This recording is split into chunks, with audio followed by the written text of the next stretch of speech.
Hello, everybody. Welcome to the Chakra Way Meditation Podcast. It's Rosanne here, your host, and I am very delighted to introduce you to another guest, another interesting guest. So today I'm talking to Elizabeth Catherine, and Elizabeth is a hypnotherapist and a Reiki master, also a fine artist. So lots of interesting things to delve into. And I think what I'm most interested in finding out is what the difference between hypnotherapy and meditation is. So we will get into this because we both have podcasts where we offer meditation slash hypnotherapy. We both have this podcast where a podcast each, rather, where we talk to people like other people like ourselves. So we're very aligned, as always. I always manage to call in the right people to talk to me. So, welcome, Elizabeth, and thank you so much for joining me today. Thank you. I'm so excited to be here. Good. Excellent. So, let's get started into let's start with how you got into being a hypnotherapist. Where did that come from? How did that arrive in your life? Wow. Well, I would say it started at birth Oh, wow.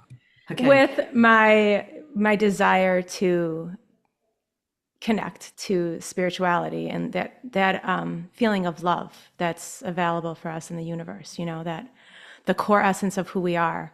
And so throughout my entire life, I was always searching and trying to find the best way for me to connect and doing a lot of meditation and things like that. And I had a very busy mind, and so much so that I had this wonderful Tai Chi teacher. He was like, my brother used to call him a wizard because he was like a magician.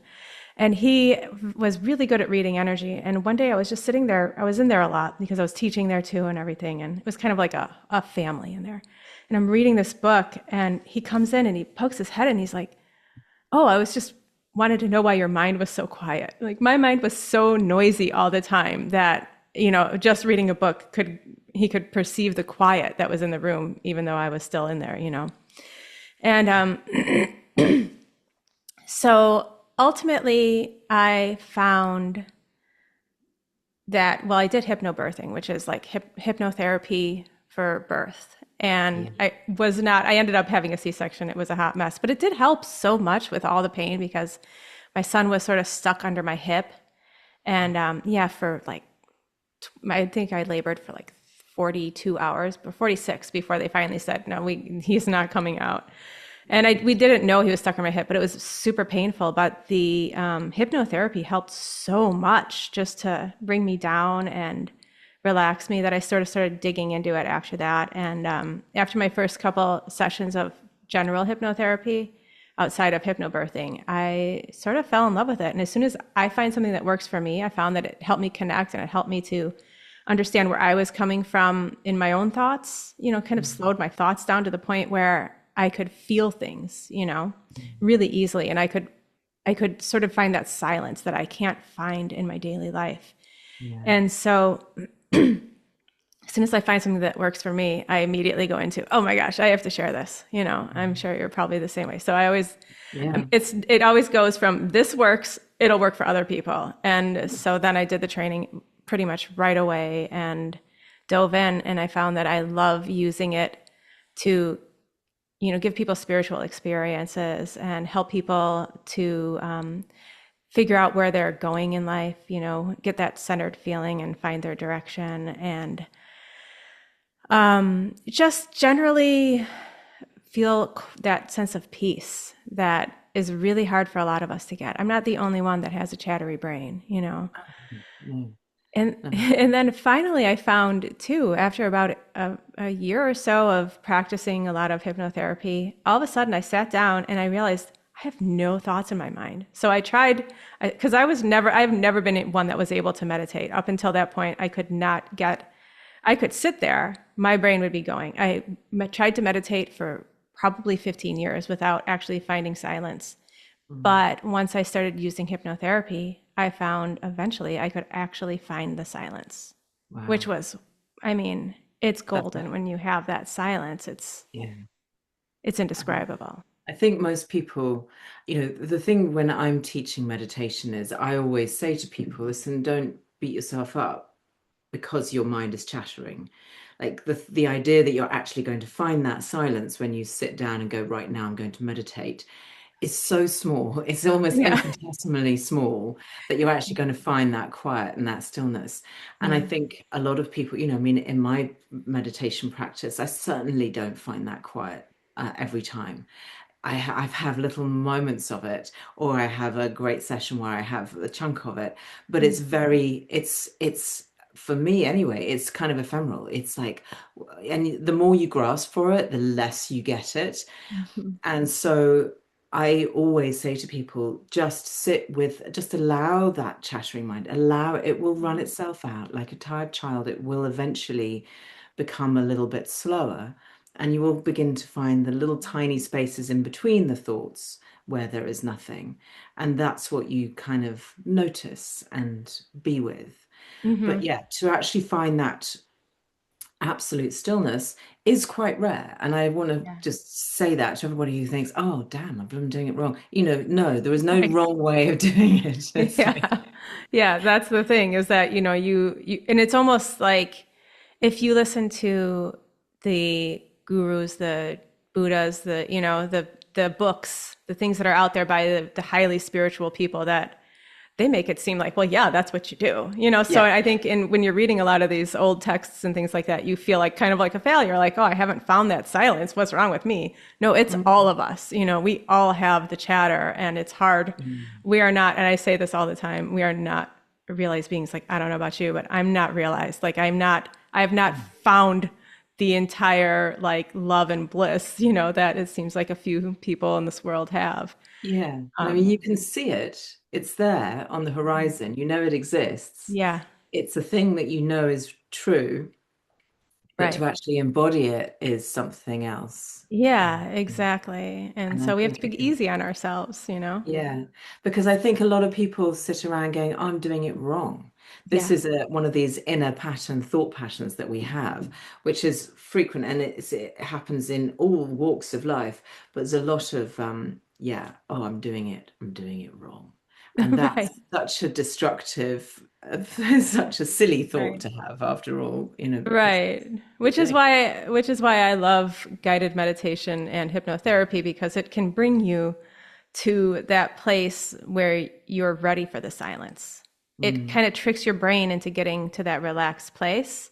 And then yeah, all of a sudden I'll leave a space for silence. And a lot of people can find it in that because yeah, they've brought their energy down to the point where they're ready for it.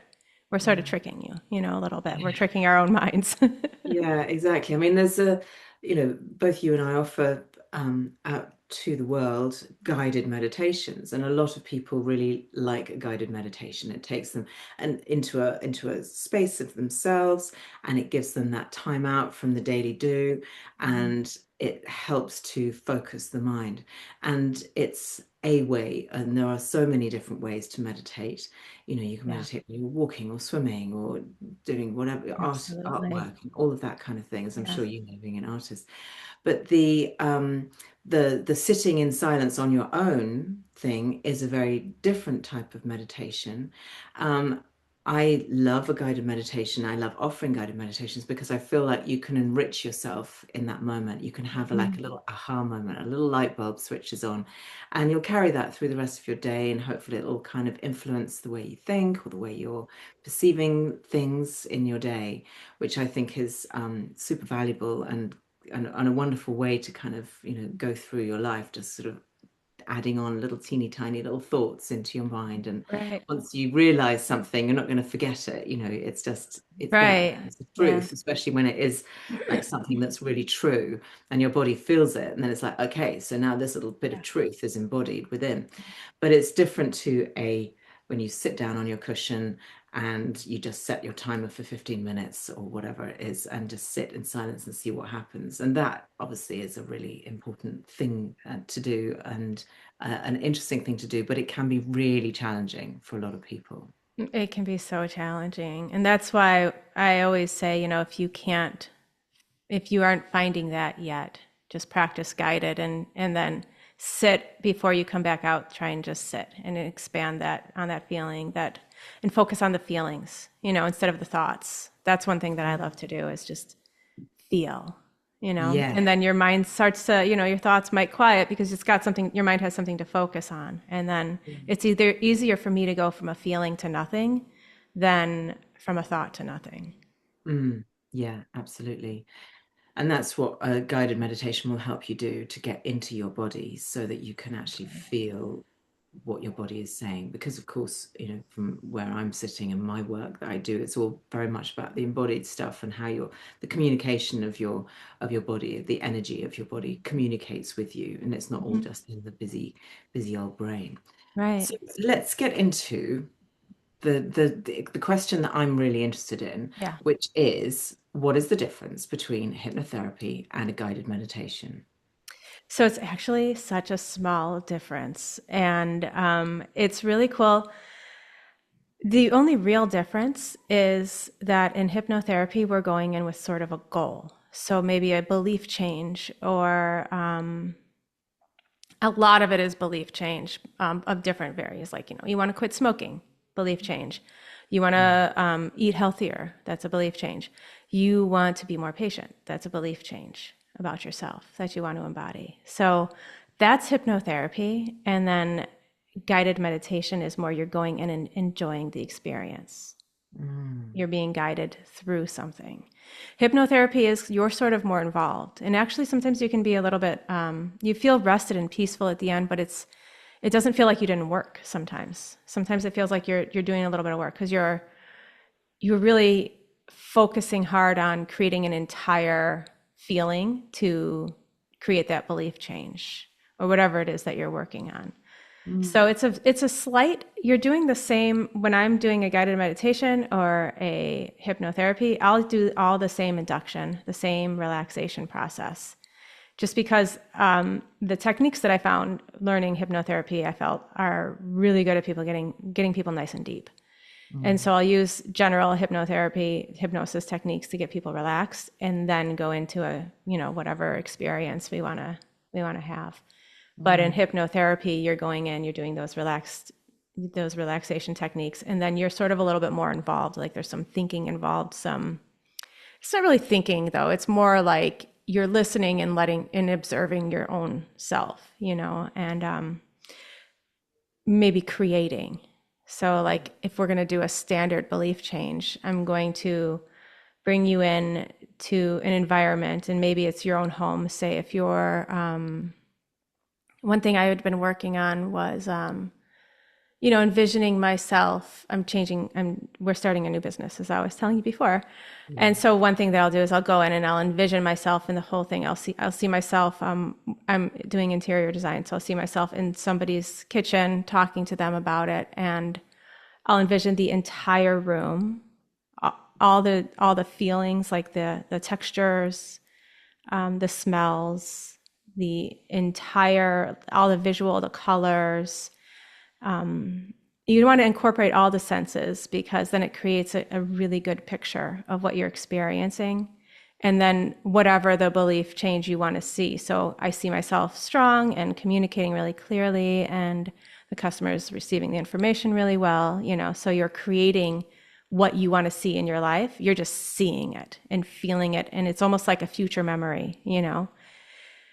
And then the trick is bringing it back into your current moment. And so not experiencing it as it's in the future, but then bringing it in and experiencing it as it's right now. So creating it as it's a belief that's already been changed, not a belief that you're going to change, because, then you're always putting it in the future, but then you bring it back into your present life. So mm. Yeah, I it's mean, this is feels to me like a classic. It's there's so many similarities, because it feels to me that like a manifestation, like yeah, what and it's also attuning yourselves to the laws of the universe, and the laws of the universe. absolutely. I'm actually doing a series on them at the moment. So I think I'm on like law number seven or eight at the moment. Um, but they are such a great guide to this Hmm. aspect, and it's about connecting with your with energy. So your own energy is simply reflected back to you. And so the energy of you in that kitchen with your client, making Right. a great sale, doing a wonderful job, being appreciated, feeling satisfied, fulfilled, abundant, all of that. You're feeling into that, smelling it literally. And so the Right. universe can get onto that wavelength with you. And so that's how you make things happen. Yeah. Yeah. It's a Exactly. beautiful process that when you're in a meditative state is one that's much easier because your mind is just kind of free, your body's relaxed. And it's, yeah, like you say, it's about getting rid of those thoughts because what's going to happen, if you still have limiting beliefs, you're in that sort of visualization, if you like, and then your stupid brain comes up and goes, oh, but what if they do this, or what if I don't know that, or what, like it comes up with all the stupid insecurities that we store. Absolutely. Yeah, so Yeah. So in hypnotherapy, what's really cool is that we learned very early on that your subconscious doesn't hear a negative. So if you say, I like to use this one because it's very visual. If you want to lose weight and you say to yourself, I am thin, you see yourself thin and how you want to see it. If you say to yourself, I am not fat, you immediately get two images. You'll see yourself fat, you'll see yourself thin. And so in my mind, the universe, whatever energy that's out there, that's, the all of us, responds in the exact same way. So if it's just repeat, it's just giving you back what you're asking for, just like your subconscious is. They're all working to, in the same exact rhythm. So it is a really interesting thing to notice. And when someone says to you and you realize that the universe doesn't hear the no or the not or the I don't want, it just hears the want and the thing, like it's kind of blows your mind. But if you take that on board and then you notice how you think, it's a really interesting little shift, a little mind yeah, shift to it make. really is. It really is. It's really fun to see, to really look at what you're calling in, And so this is what when I'm teaching belief change or when I'm working with a client on belief change, I'm also coaching them like, hey, we want to bring this into your waking life as well. So if you're doing a hypnosis session and you're creating this belief change, like you want to be this great interior designer, awesome. But when you're walking through your life, you're also holding that same vision. So you have quiet moments taking a walk or doing the dishes or something like that. Take those moments to strengthen that visualization and start to train your brain, keep training your brain to think in those positive ways. Because really, hypnotherapy, guided meditation, all of that is just brain training. Yeah. It's thought training. And we want to train our thoughts to align with what we actually want so Mm. that the universe, the energy, knows what we want, right? And so Yeah, that we're sending clear signals, not mushy ones with no's and nots and nevers.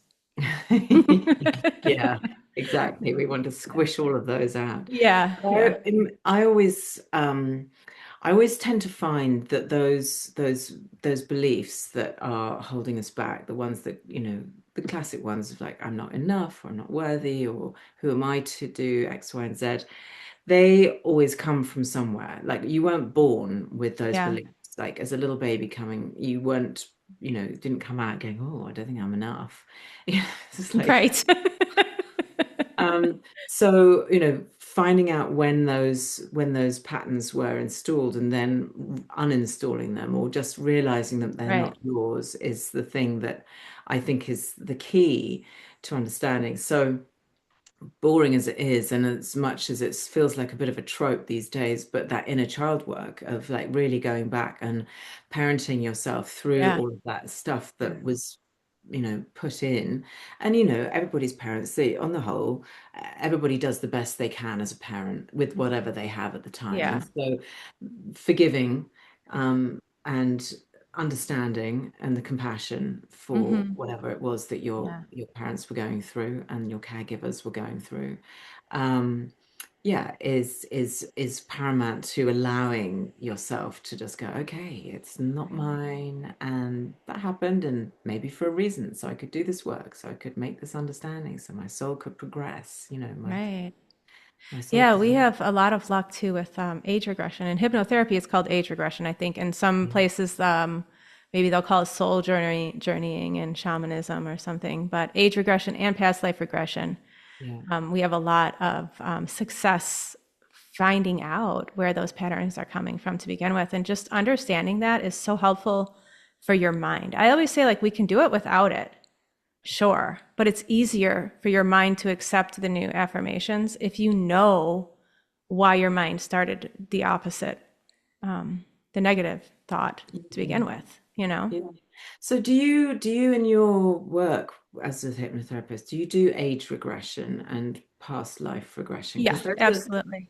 they're quite different, those two, in a way. Well, yes and no. So I do, first of all. And always, though, we have to make sure, like, if you have trauma or something like that, I have to go to your psychiatrist or psychologist and make sure that it's okay for you to do it. Because I'm really careful about that kind of thing. Because if we bring something up that's really traumatic, you want to have someone on hand to talk it out with. Because I'm not a psychiatrist or a psychologist, and so I always just say that as a disclaimer. I'm always really careful, and even when I do them in a group, I'm careful to tell everybody if you have trauma here, we're not going to go back, Yeah. in your age without somebody on hand. But so I was trained by Brian Weiss. I don't know if you know who that is. He was originally just a psychiatrist and working, and he was doing an age regression, and the woman that he was working with accidentally went back into a past life. And so he just went with it because he's brilliant and just always curious. And so he went with it, and she seemed to be getting healing from it. So they kept doing it. And this is, I think, in the early 80s or late 70s. And from there, he sort of on his own discovered, not that it wasn't happening other places, but he sort of on his own discovered past life regression. And from there, started treating other clients with it because she healed. Her biggest issue was this unbearable grief with her mother, and through the past life regression, she'd found that she was able to, see her mother lifetime after lifetime after lifetime, and the grief lifted, because they were like soulmates. They kept coming back into each other's lives. And also, he's an amazing, if you get a chance, he's, I think, 80 now. So, and I noticed his tour schedule has pretty much almost dropped off the charts. If you ever get a chance to see him, even if you're going to fly 1,000 miles to go see him, he is one of the most beautiful souls on the planet. Brian Weiss is his name. Sorry, can you say his name again? Brian Weiss. Brian. In his big book, he always jokes and says it's his second book because his first book was like a scientific journal. He likes to, he gets the little old guy laughs with that one. But his big book was Many Lives, Many Masters. That was the first one. And he went on to write, I've read them all. He's such an interesting, neat person, and his studies are so cool about past life regression. But his style, just all that to say, his style is to go through age regression, through utero into past life regression. And on the way down, you actually sort of wait and see if stuff comes up, if the issue might actually be in the age regression. Yeah. And actually, when I had the opportunity to be regressed by him during the training, and, I stayed in this lifetime because that was where the healing that I needed was. So they're pretty interconnected, actually. And I see. but you can skip all that. I have another style that I do where we go into the Akashic records and read past lives there, and that's a lot of fun too because you're kind of going at it from another world. I like to do that one in big groups because, I don't know if something comes up or something for someone during the age regression. I don't want it to be in a group. Yes, So yeah, yeah, so exactly. yeah. I do find age regression, past life regression really fascinating. I've not actually done it myself because honestly, if I knew somebody who was good and recommended, then I would do it in a heartbeat Mm-hmm. because personally, I can't actually, I don't have that many memories of my childhood. I have a Mm-hmm. few, like literally a handful. Um, so there's this sort of I keep doing the work to try and remember and uncover. But one of the things when I'm doing a chakra reading for somebody is I always, we look at the chakras. Obviously, they can be held within age as well. So, various people put different ages. It can be 0 to 7 and Oh, 7 to right. 14, etc. Okay. So any trauma that you had in that period, but also some people do it as like in utero to like 6 months and then or uh, a year or something, and then it goes on from there, sort of 18 months, so on. So I feel like the energy of that childhood stuff is held the within your body, and Absolutely. that's always an interesting perspective. We can look at, say, we're looking at the root chakra and we can go, okay, so there's a level here that doesn't feel safe. So what is it that's not feeling safe, or what's not feeling stable or nurtured? And if there's nothing kind of that comes instantly up to the client's mind about what it is in their current life that's making them not feel safe, it's probably related to something that happened when they were uh, 7 or younger. But Mm-hmm. I also, when I'm in the root chakra reading, I also do a reading like, is there any ancestral trauma, any ancestral wounds here? And, sometimes it's a yes, sometimes it's a no. But if it's a yes, I'm like, okay, so I have the information that there is something going on in your past life, but I can't do anything about it. Right. I'll send them over to me. So yeah, I need somebody to send them over Yeah. to do a past life regression as well, because I mean I know people who've obviously, you included, who've done this work and have found out fascinating things about their past lives, Mm-hmm. and things that have really informed their current lives in a Mm-hmm. really big way. But as you say, that age regression thing, that's the first part Yeah. of the puzzle that's really important. Yeah, it's important if you've got things from this lifetime, it's important to not just go straight to the past lives and assume that you have nothing going on from this life, because of course we Mm, have stuff from this life. yeah. But the And I past life think, stuff sometimes can be so big. Sometimes you can get really good healing from past life stuff. So, yeah, but I think yeah, it is, I think you make a really good point that if somebody's going for a past life regression and they're just like, right, let's just dive straight into your past lives, yeah. you're kind of missing out on a really important chunk that you need to go back chronologically from now You backwards. know, it's funny. It's funny because the way that I usually handle it is I let them get the past lives out of their system, you know? Like people just they're so curious, they want to know. And then we go back and see what's happening also in this life. Because Yeah. most people come at it and they're past life, like I got to do this. Like it's so much fun and something definitely there's definitely some connection, of course. And there probably is, right? If you're feeling that way. But and that was actually the way it was for me too. By the time Mm, I was on stage with Brian Weiss doing the regression, we had done maybe 15 past life regressions during the training. This is a 5-day training. We'd done so many that I was kind of like over it. I had seen, and I had done a lot before that too, because I was actually doing past, because you can do past life regression without the training. It's a nice addition to have the training from Brian Weiss. But mm, but I was doing past life regression before. So I had done so many that I didn't need to go to my past life too. And I think sometimes that helps open it up, is mm. like once you get it out of your system, then you're like, okay, but what else is here in this life? And you can see where we're going back. You've already had the experience of like going back and getting healing from something in the past. So it also anchors that and it makes it really powerful when you go back and to your current life as well. Yeah. So the other thing that's coming up for me, so I have a, a psychic development friend, mentor, who I have worked with, and I haven't worked with her for a couple of years actually, but in my very first session, she does this kind of is very much connected with spirits and guides and so on. all very lovely, all very out there. And and she was like, "Oh, yes, I can see your past, your past lives." And she was telling me about my past lives.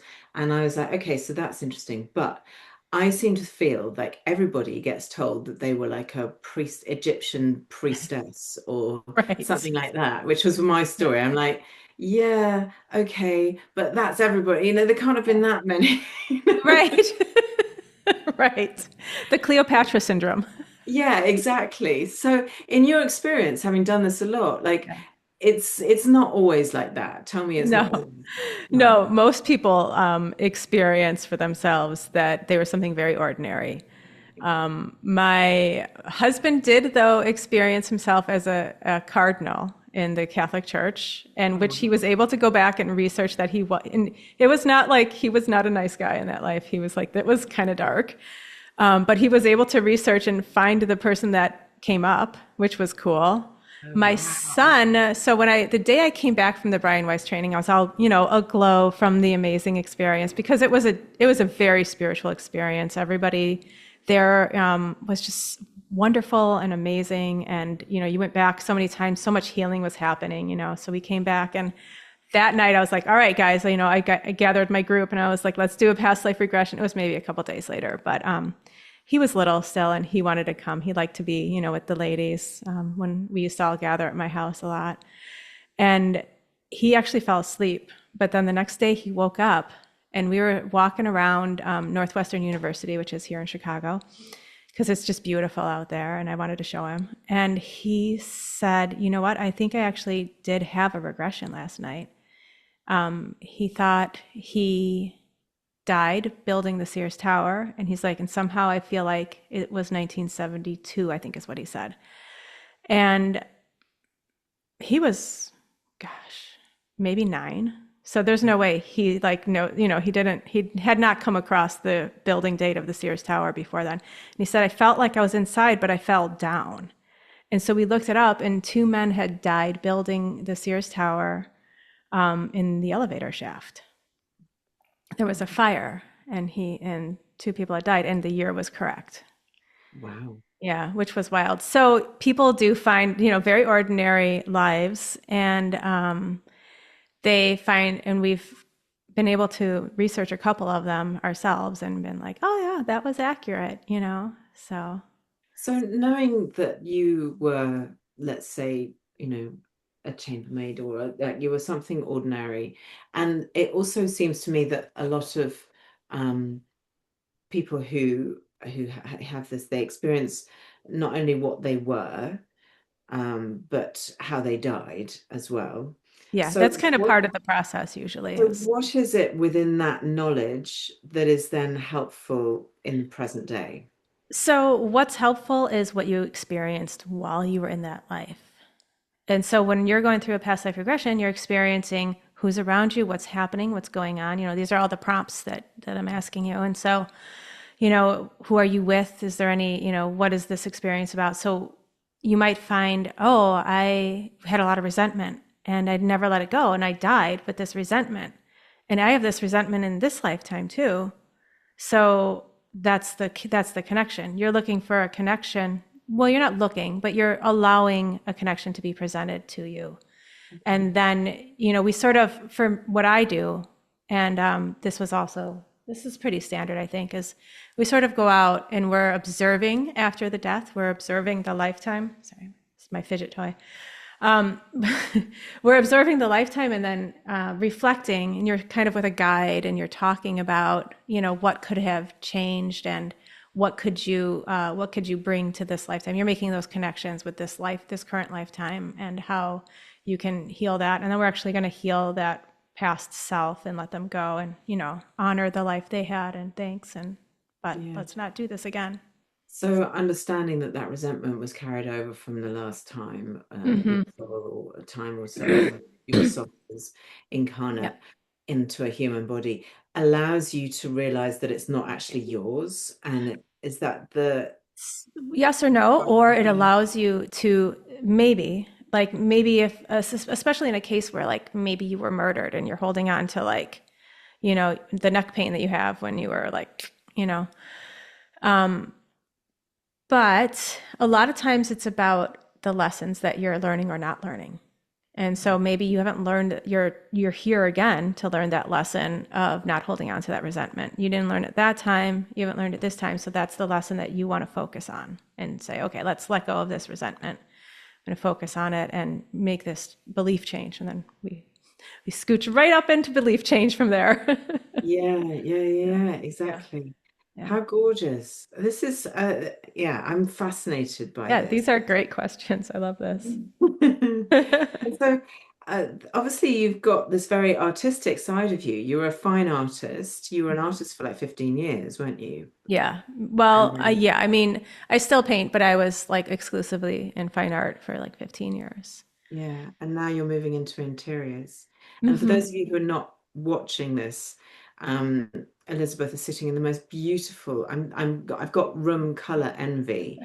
It's like this beautiful, rich midnight blue. Is Yeah, that I right? love this color. This is the color of my bedroom and my office, and it just brings me so much peace. I love it so much. Yeah. Yeah. So how does this artistic side of you, how does this feed into your work You as know, a I think it's mostly, well, as you said before, art with meditation are just, that's how I sort of, part of how I snowballed in. And that was my first meditation was painting. Mm. Um, but I think it's just, I have a really creative mind. And when I'm doing a hypnosis session, I like to sort of think of it like it's a painting. And so I'm creating the visuals and trying to interpret them for you, you know? So it's not directly related, but I think it all just goes back to how much creativity I have, and I Yeah. love to express it and share it. So, And it feels to me, I always feel like art is very intuitive. Like you oh can yeah, get, 20 artists in a room and give them the same orange to paint, and they'll all come up with a different yeah, interpretation of it, and a different mediums and different ideas around what the orange represents or, whatever it is. But that's all down to their particular in sort of tuning into their intuition of what hmm. feels right and true and honest and important for them about the orange. Exactly. But Yeah, but for me, it feels like it's because a lot of this work, I mean, I know I'm not taking away from the fact that you've done a lot of training and so on, but it is intuitive. It is just like inborn, like, like the old crones of the village of yesteryear didn't have any training. They just knew right. stuff. They just Yeah, felt it. They knew it. yeah. Most of the training that I've done is just for fun. You know, I did get a lot out of training with Brian Weiss, and I did get a lot out of my hypnotherapy training just to like learn different techniques and things like that. Yeah. But mostly it's my own growth that I'm getting, Mm. and able to share with other people then. But it's Yeah. mostly just like me going on a retreat and they just happen to give me a certificate. Yeah. Yeah, So, no, that self-growth, that it's a self-care, self-love thing, isn't it, really, when you are feeding your soul like that, in a yeah, way. Because absolutely. Yeah, for sure. And then just being able to, because as you know, to do this kind of work, you have to stay up on your self-care and up on your self-growth. And you start to feel like, for me, if I'm not happy with the way my personal life is, I feel like a fraud. So I'm mm, always trying to keep myself honest, and mm, practice what I preach, essentially, yeah. because I feel like if you're out there working in a spiritual realm at all, or a healing realm, you got to do your own healing. Yeah, absolutely. And I think it is important to say that, like, people like you and me who are here to support others in their spiritual journey, to help them heal, to understand their energy, to open up, because I feel very strongly that the work that I do is really enabling people to heal themselves, because that's really the only thing that is, it's not like Oh a yeah, person can absolutely. heal you. Um, you know. I I'm no paragon. I struggle, and I think which is why this year I've been quite quiet because I just haven't had the energy to put into my work, and I really miss it. I still have these conversations, I do my podcasts and so Yeah. on, but I really know that I have been so distracted by by the renovations of the house and by all of the worry and stress that comes along. Like I have been, and so I can't stand up and go, I am completely at peace because I'm really Yeah. not. I'm Right. really tearing my hair out. I'm having a horrible time. My Right. shoulders are tight and my body is aching. And I'm like, sometimes it does make you feel like a massive fraud and a hypocrite, Yeah. or, because I am, I suffer with various things, Mm.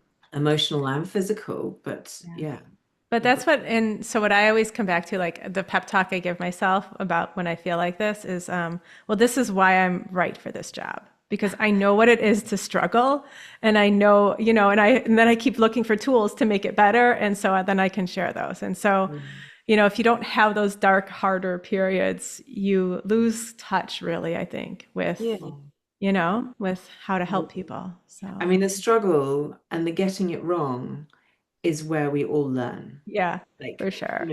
plain sailing is just like, I'm sorry, but that's the most fraudulent thing because that's just Yeah, unrealistic. It just doesn't fly, right? It just doesn't right.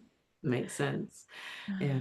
So, Elizabeth, how would you sum up your kind of your mission in the work that you do? What is your mission and Well, what do you want to put out into the world? it seems to be that it's always changing. Right now, it's it's been kind of, dark here in the US. I don't know, where are you? Are you in the US or are you In in the UK. you're in the UK? Yeah. So it's been dark here. And it's been hard to keep that hope for humanity alive within myself. In Mm. the past, it was always more, I felt this that we could all really find a place of peace and love and work together in this world. Now it's sort of morphed into more of a I want individuals to find peace and love within themselves, as many as I can touch, as many Mhm. as I can help, and I'm hoping to someday get back to the feeling that it's possible that we can find that place of peace and love. So, just to create a little bit more light, in all this chaos and darkness that we have going on here in the US. So, Mm. and in Yeah. the whole world, of course, but it's been particularly rough here lately. So, we are just hanging in there, and like my goals have gotten a little smaller, I guess is what I'm saying. Yeah. I honestly, I hear that a lot. Yeah. I talk to a lot of people in America and I hear that Yeah. a lot. Yeah, it's But rough I here. do also feel like there is a rising of more and more and more people. Like, my mission, if you like, is so that everybody has an understanding. Like 30 years ago, nobody had really heard of yoga. Yoga was a bit weird and out there. Yeah. And now it's like every street corner, everybody knows what Yeah, yoga is about. everywhere. Yeah. And I feel like this energy work and this healing work and this soulful spirituality work is something. And for me, it's the chakras because that's like a really clear system to work, like for everybody to understand, Yeah, everybody to I love know that. that. Yeah. Yeah. Yeah. I love it. I love it. Yeah. So indeed, like you, we are very aligned and we are Yeah. just trying to lift and help and enlighten one person at a time. One Just person at a time, just whoever you yeah. can. Yeah, Yeah. exactly. Yeah. So if you're listening, just share this podcast, share this chat with somebody who you think needs to have their eyes opened a little bit to Yeah. the potential of what there is out there as a human being. We have so much more potential than what it appears sometimes on the surface. Yeah. Yeah, absolutely. I love Mm. that.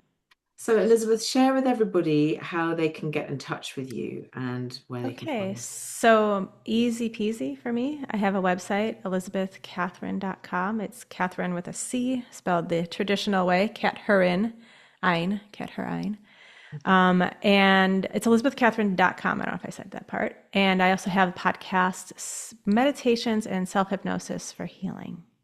It's on pretty much all the regular podcast channels.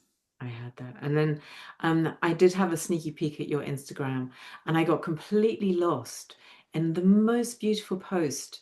It was probably like back in the summer where you did a video of your wildflower My garden. wildflowers. Yes.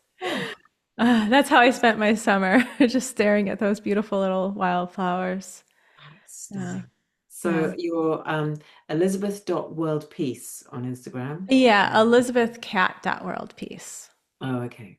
Right. Yeah. So Yes, that's me. And thank you. TikTok, which somehow I lost my login to and cannot figure out how to get back into it, but it's there. And there's some really great little 30-second, affirmations in there. And then Facebook is just Elizabeth Catherine, self hypnosis for healing. And Okay, that's it.